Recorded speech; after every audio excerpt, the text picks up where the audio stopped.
नमस्कार दोस्तों, आपका स्वागत है आपके अपने YouTube चैनल में। ये वीडियो शुरू करने से पहले मैं ये बता दूं कि जो लोग भी हमारे चैनल को फॉलो कर रहे हैं उसमें आपका जो अभी एयरफोर्स का टेस्ट लगा हुआ है उससे पहले मैथ का पूरा सिलेबस करा दिया जाएगा और आपको उससे रिलेटेड प्रैक्टिस भी कराए जाएंगे। तो आप ये डाउट ना रखिए कि हम कितना सिलेबस कवर कराएंगे। आप निश्चिंत रहिए, हमारी जिम्मेदारी है कि आपको फ्री में पूरा मटेरियल अवेलेबल कराया जाएगा।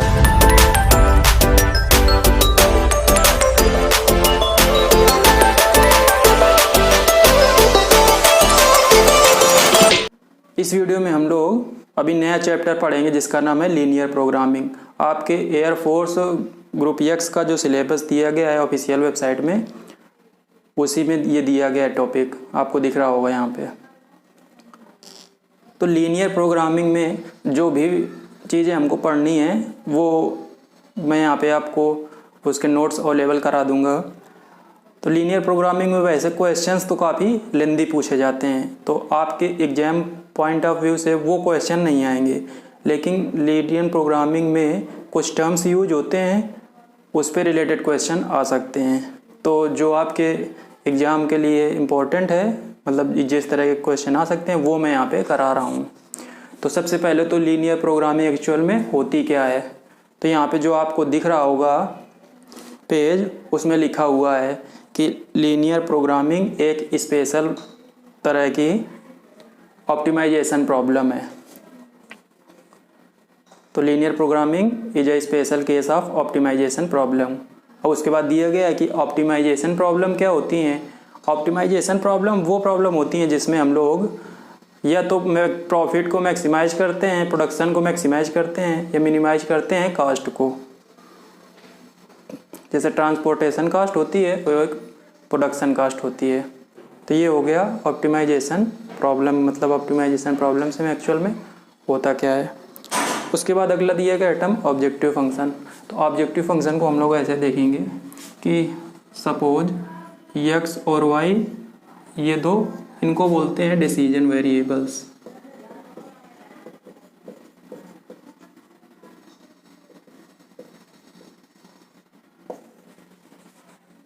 एक्स वाई वेरिएबल्स होते हैं जिनको डिसीजन वेरिएबल्स बोलते हैं।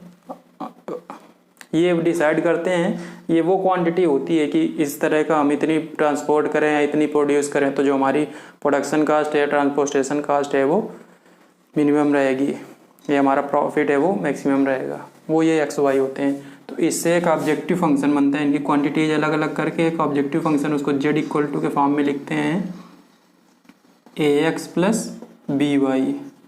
तो ये हो गया, इसको बोलते हैं ऑब्जेक्टिव फंक्शन।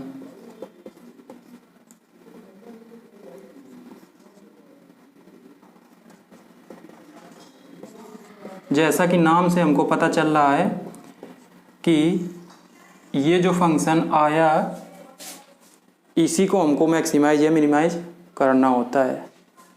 ऑब्जेक्टिव फंक्शन मतलब इसी फंक्शन को हमको मैक्सिमाइज या मिनिमाइज करना है। अब यहाँ पे एक टर्म यूज हुआ है कंस्ट्रेंट। कंस्ट्रेंट क्या होते हैं, दे देता है कि जो x और y की वैल्यू है वो कहाँ से कहाँ तक जाएगी। The linear inequalities are restrictions on the variables. ये जो x y वेरिएबल्स हैं उनमें जो रेस्ट्रिक्शंस होती हैं उनको कंस्टेंट बोलते हैं। आपको मैं क्वेश्चन कराऊंगा, उसमें दिखाऊंगा कि ये कंस्टेंट किस तरह से काम करते हैं। जो x और y है वो भी एक कंस्टेंट है। तो इस तरह से जो ऑप्टिमाइजेशन प्रॉब्लम है उसका क्वेश्चन किस तरह से बन जाएगा, मतलब क्या हो जाएगा, a problem which seeks to maximize और minimize a linear function.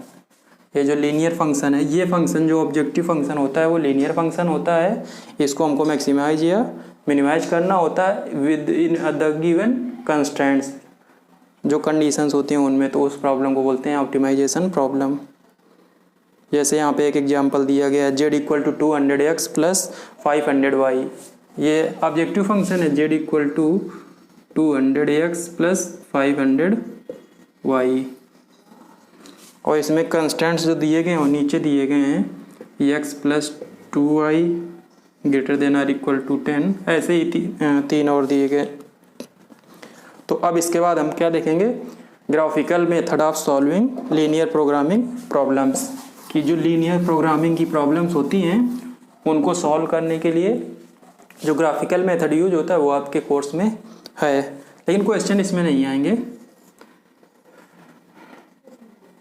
X और वाई मतलब प्रॉब्लम नहीं आएगी, जो टर्म्स मैं बताऊंगा उस पे रिलेटेड क्वेश्चंस मैं कराऊंगा।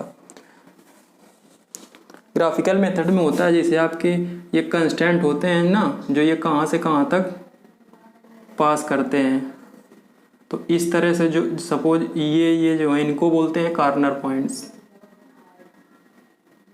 तो ये जो रीजन है इसको बाउंडेड रीजन बोलते हैं।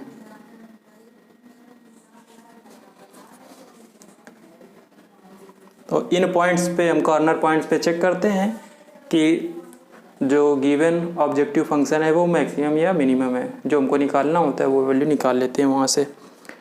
तो ग्राफिकल मेथड को देखने से पहले हमको यहाँ पे दो रीजन देखने होते हैं, क्या, फीजिबल रीजन और फीजिबल सॉल्यूशन।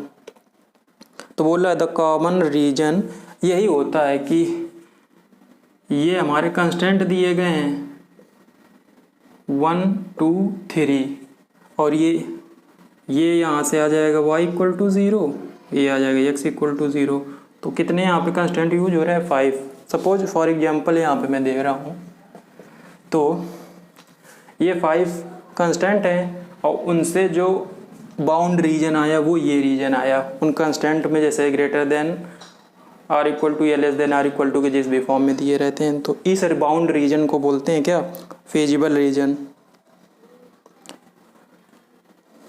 और फीजिबल रीजन के बाहर का जो रीजन होता है उसको बोलते हैं इनफीजिबल रीजन। अब बोल रहा है फीजिबल सॉल्यूशन, तो बोल रहा है कि इस फीजिबल रीजन में जो पॉइंट लाई करते हैं उनसे हमको फीजिबल सॉल्यूशन मिलता है। अगली चीज़ हम देखेंगे ऑप्टिमल सॉल्यूशन। ऑप्टिमल सॉल्यूशन ये वो होता है सॉल्यूशन जिसमें हम इन कॉर्नर पॉइंट्स पे जो वैल्यू आई हैं उसको ऑब्जेक्टिव फंक्शन में रखने पे जिसमें हमको ऑप्टिमम वैल्यू जेड की मिल जाए, उसको बोलते हैं ऑप्टिमम सॉल्यूशन। इसके बाद एक टर्म दिया गया every point in the feasible reason satisfied all the constraints. एक कंडीशन ऐसी भी आ सकती है कि जो फीजिबल रीजन में सभी पॉइंट्स हैं वो गिवन सभी कंस्ट्रेंट को यदि सेटिस्फाई कर देंगे तो इनफाइनाइटली मैनी सॉल्यूशन हो जाएंगे। उस केस को हैंडल करने के लिए दो थ्योरम्स का हम लोग यूज करते हैं उस कंडीशन को सॉल्व करने के लिए। उसमें पहली थ्योरम दी गई, यदि आर दिया गया आर फीजिबल रीजन है और जेड है वो ऑब्जेक्टिव फंक्शन है, तो ऑप्टिमल सॉल्यूशन किस पे हम निकालेंगे, कॉर्नर पॉइंट पे। कॉर्नर पॉइंट को हम लोग वर्टेक्स से भी, मतलब इसको वर्टेक्स भी बोलते हैं। ये वर्टेक्स इसलिए बोलते हैं क्योंकि ये मोस्ट एक्सट्रीम पॉइंट्स होते हैं। तो इन वर्टेक्स पॉइंट्स पे हम केवल चेक कर लेंगे। ऐसे ही थ्योरम 2 दी गई है। इसके बाद दिया गया है यदि जो रीजन है वो बाउंडेड ना हो के अनबाउंडेड हो, जैसे सपोज यहाँ कहीं बाहर का रीजन मिल जाए, इधर कहीं का या इधर कहीं का रीजन मिल जाए तो वो अनबाउंडेड रीजन मिल जाएगा, तो उस केस में सल्यूशन एग्जिस्ट नहीं भी कर सकता है। या हम लोग केस 1 को अप्लाई करेंगे जो थ्योरम 1 में हम लोगों ने पढ़ा है। इसमें 2 पॉइंट्स जो दिए गए हैं, कॉर्नर पॉइंट की डेफिनेशन लिखी है, ये उसमें ये दिया गया है कि जो दो ये कंस्ट्रेंट्स हैं जहाँ पे वो कट करते हैं वो कॉर्नर पॉइंट, जैसे ये कट कर रहा है यहाँ पे तो ये कॉर्नर पॉइंट, तो इन्हें वो कॉर्नर पॉइंट्स बोलते हैं। क्या लिखा हुआ है, इंटरसेक्शन ऑफ 2 बाउंड्री लाइंस। उसके बाद दिया गया है क्या, बाउंडेड रीजन की डेफिनेशन दी गई है, a feasible region of a system of linear inequalities is said to be bounded if it can be enclosed within a circle. बोल रहा है इसको यदि हम एक सर्कल में एनक्लोज कर सकें तो बाउंडेड रीजन होता है, अदरवाइज यदि ये किसी भी डायरेक्शन में इनफाइनाइटली इंक्रीज या डिक्रीज कर रहा है तो उसको अनबाउंडेड रीजन बोलते हैं। तो अब इसके बाद कॉर्नर पॉइंट मेथड जो है उससे हम लोग कैसे सॉल्व करते हैं उसके लिए यहाँ पे दिया गया है एक प्रोसेस। तो तो आप वो प्रोसेस अपने आप से पढ़ सकते हैं। यहाँ पे मैं एक आपको क्वेश्चन एग्जाम्पल दिया गया है जो उससे एक थोड़ा सा हिंट दिया गया है, मतलब आपको मैं बता दूंगा एक्चुअल में जो लीनियर प्रोग्रामिंग की प्रॉब्लम्स होती हैं उनको हम लोग सॉल्व कैसे करते हैं। दिया गया सॉल्व प्रोग्रामिंग प्रॉब्लम, इसको हमको मैक्सिमाइज करना है। z equal to 4x plus Y, इसको मैक्सिमाइज करना है, मतलब ये मैक्सिमाइजेशन की प्रॉब्लम है। और जो कंस्ट्रेंट्स हैं वो दिए गए हैं x plus Y less than or equal to 50, दूसरा दिया गया है 3x plus Y less than or equal to 90, x greater than or equal to 0, y greater than or equal to 0। तो हम लोग किस तरह से, ये ऑब्जेक्टिव फंक्शन दिया गया x y वेरिएबल है, ये कंस्टेंट है, तो यहाँ पे इनको पहले हम इक्वल टू के फॉर्म में चेंज कर लेते हैं कंस्टेंट को, जिससे हमको कॉर्नर पॉइंट्स मिल जाते हैं। x equal to 0, y equal to 0, ये है x एक्सिस, ये है y एक्सिस, ये लाइन है y इक्वल टू 0 की, ये है x इक्वल टू 0। तो ये दो कंस्टेंट तो हो गए। अब हम इन दोनों को देखते हैं कहाँ से पास करेंगे। तो इस तरह का लाइन की इक्वेशन है एक्चुअल में, तो मैंने बताया था x और y एक्सिस को कहाँ पे कट करेंगी उससे हम लोग पता कर सकते हैं। तो जहाँ पे ये x एक्सिस को कट करेगी तो y 0 होगा, तो x 50 आ गया, मतलब 50 कामा 0, सपोज ये 50 कामा 0। ऐसे ही y एक्सिस में आएगा क्या 0 कामा 50, y एक्सिस में x 0 होगा तो y इक्वल टू 50 आएगा। तो ये कुछ इस तरह से पास करेगा, इसी पॉइंट पे है वो, ये वाला हो गया। इस वाले की बात करें तो x एक्सिस के लिए y 0 होगा तो x आएगा 30, हो जाएगा 30 कामा 0। ऐसे y एक्सिस के लिए x 0 होगा तो y इक्वल टू आ जाएगा 90, हो जाएगा 0 कामा 90। तो इसके ऊपर और कहीं आएगा, यहाँ पे आएगा x एक्सिस में आएगा 30 कामा 0, तो सपोज ये है 30 कामा 0 और ये उधर ऊपर कहीं कट करेगा इसके और भी ऊपर, तो ये कुछ ऐसे जाएगा कहीं से। अब मैंने बताया था कि देखते हैं कि ये बाउंड रीजन कौन सा आता है। इस वाले ये लाइन है किसकी, x plus Y equal to 50 की, और ये वाली लाइन है 3x plus Y equal to 90 की। x प्लस वाई यहाँ बोला less than or equal to, less than मतलब इसके नीचे का रीजन, इस लाइन के इधर का रीजन। इस वाले में भी बोल रहा है इस लाइन के, तो इस लाइन के इधर का रीजन मतलब ये वाला आ गया पहले। तो इस वाली लाइन के लिए भी बोल रहा है इसके नीचे का, तो ये वाला रीजन आ गया। और x ग्रेटर देन मतलब इसके इधर का, और y ग्रेटर देन 0 इसके इधर का। तो जो हमको रीजन है वो ये वाला रीजन आ गया। एक्चुअल में जो फिजिबल रीजन की हम लोग बात कर रहे हैं ये ओरिजिन है 0 कामा 0। और जो ये पॉइंट्स आए हैं ये वर्टेक्स पॉइंट है, ये तो पता है हमको 30 कामा 0। ये वाला निकाल सकते हैं इन दोनों लाइन की इक्वेशन को सॉल्व करके। दिया गया x plus Y equal to 50, यहाँ से 3x plus Y equal to 90, minus कर देंगे माइनस 2x इक्वल टू क्या आ जाएगा -40, x इक्वल टू आ जाएगा 20, y इक्वल टू क्या आ जाएगा 30। तो ये क्या आ जाएगा 20 कामा 30। अब हम लोग एक टेबल बनाएंगे, इसके लिए पॉइंट रखेंगे कौन से कॉर्नर पॉइंट्स, और उस पर जेड की value, corner point value of Z.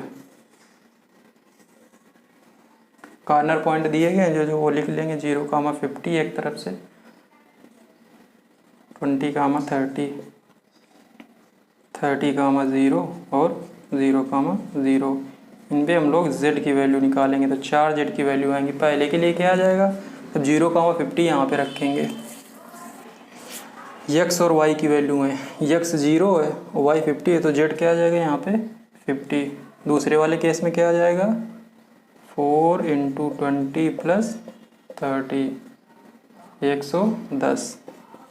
इससे क्या आ जाएगा 120, इससे क्या आ जाएगा 0। तो ये ऑब्जेक्टिव फंक्शन z की वैल्यू आ गई। और हमको इसमें बोल रहा है मैक्सिमाइज करना है ऑब्जेक्टिव फंक्शन z। तो z की मैक्सिमम वैल्यू देखेंगे, ये 120 आई, ये किस पे आई है 30, 0 पे, 30, 0 पे आई है। तो मैक्सिमम वैल्यू हो गई 120 और x किस पे, x = 30 पे, y = 0 पे। तो ये आपका सलूशन हो गया इस क्वेश्चन का। इस तरह से टेलियन प्रोग्रामिंग की प्रॉब्लम को हम लोग सॉल्व करते हैं। इसके बाद कुछ लीनियर प्रोग्रामिंग के टाइप्स होते हैं, वो यहाँ पे दिए गए हैं। पहली होती है मैन्युफैक्चरिंग प्रॉब्लम। तो मैन्युफैक्चरिंग प्रॉब्लम में हम क्या करते हैं कि जो अपने रिसोर्सेज होते हैं उनका ऑप्टिमम यूज करते हैं, जिससे प्रॉफिट को मैक्सिमाइज करते हैं। तो जो प्रॉफिट का फंक्शन आएगा वो ऑब्जेक्टिव फंक्शन होगा, उसको मैक्सिमाइज करेंगे। दूसरी डाइट प्रॉब्लम होती है। डाइट प्रॉब्लम में क्या होता है कि जो भी हम चीज़ें कंज्यूम कर रहे हैं उससे हमको जो न्यूट्रिएंट्स मिलने चाहिए उनकी ऑप्टिमम वैल्यू मिल सके। तो डाइट प्रॉब्लम्स में हम लोग ऑब्जेक्टिव फंक्शन की ऑप्टिमम वैल्यू निकालते हैं।